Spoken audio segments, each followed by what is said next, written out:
mine either.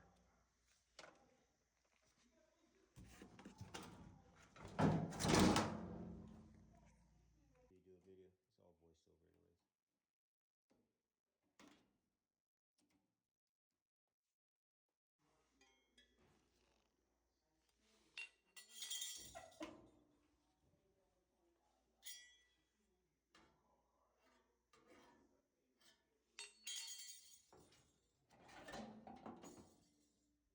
You got a little lint in there. Not too bad. You want me to get a vacuum? If you have a vacuum, yeah, we can vacuum all that out. You good?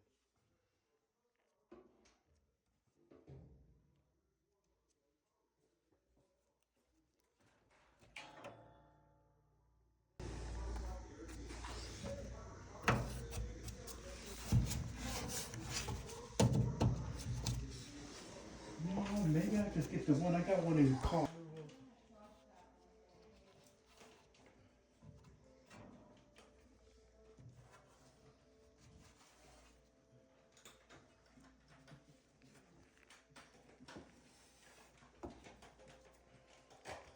Yeah, I'm gonna use that. It's gotta come on somehow. What are you trying to look at? Oh, okay.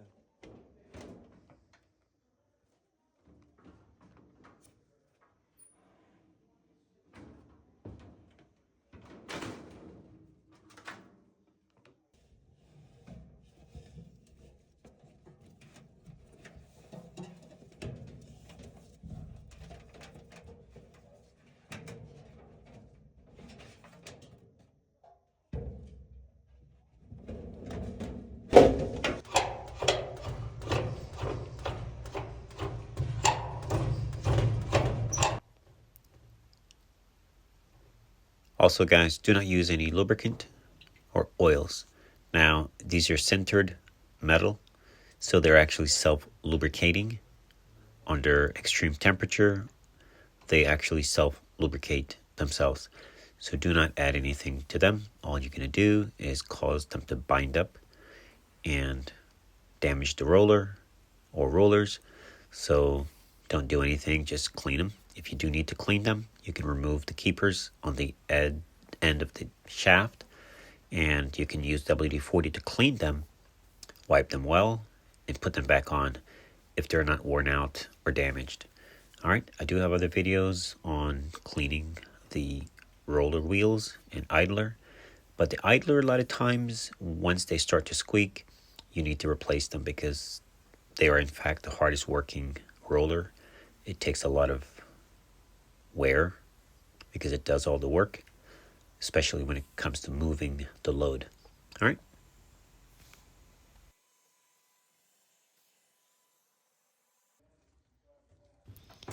So I am replacing the idler pulley, and that was the problem. That was the part that was making the noise.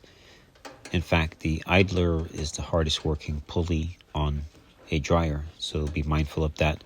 Sorry about the angle. It was really, I thought I was focusing, but it was not. So pretty straightforward. One screw, get it in, make sure that the screw is seated and it's not binding.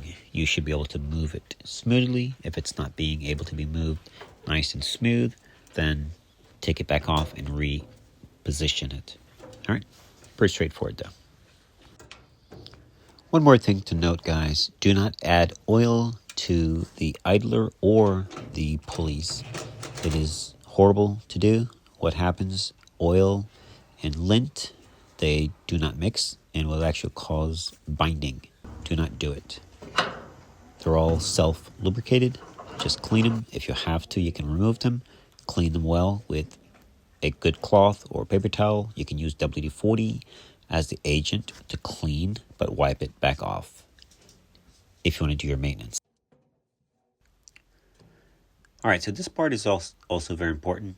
Make sure the belt is the rib side, the rubber soft black portion is facing the drum, and make sure it's not twisted as you loop it over the motor shaft.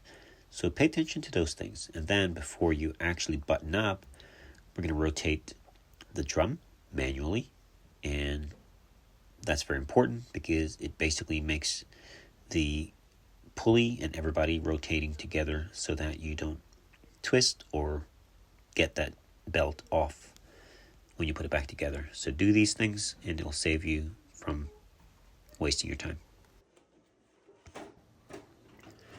So this part of the video, you want to make sure you start by getting the two rollers under the drum, and you're basically lifting the drum slightly until you get the two tabs lined up.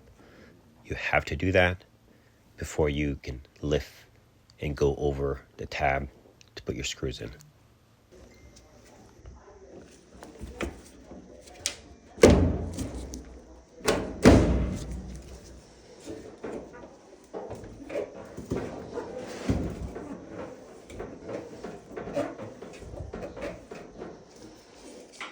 Always plug this in right away. Otherwise, put it all back together. Boom. You can open it back up.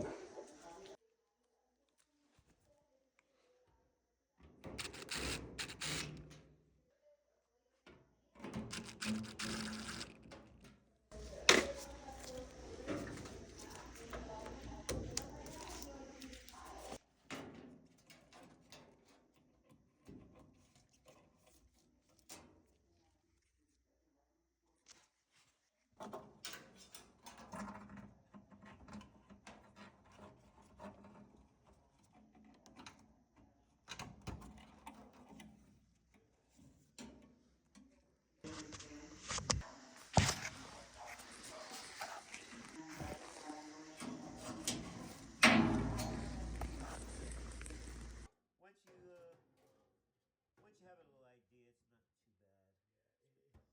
not too bad. And especially if you watch my channel, you'll be all, you're like, no, not happening.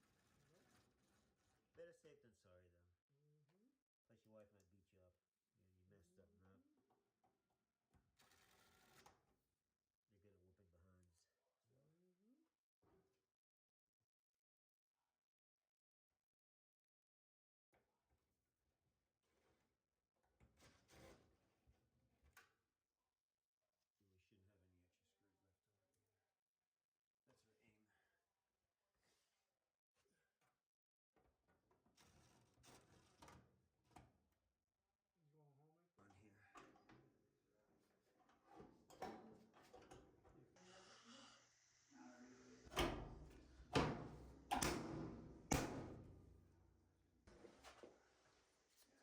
Special screws.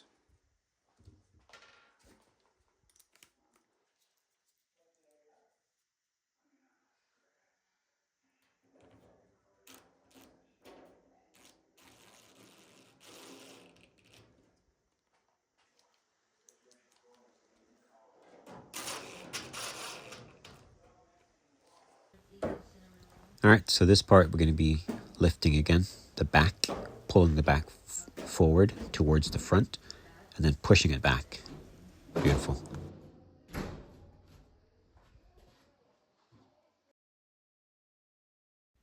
Hopefully, get all your screws in. Hopefully, you connect your door switch and your lower thermostat wire and get all your screws in. You should not have any extra screws left over.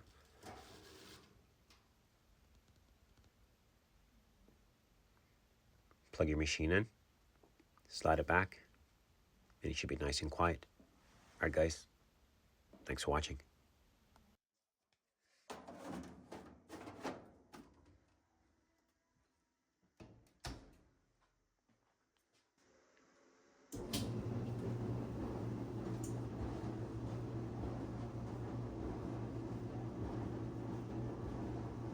Sounds quiet to me.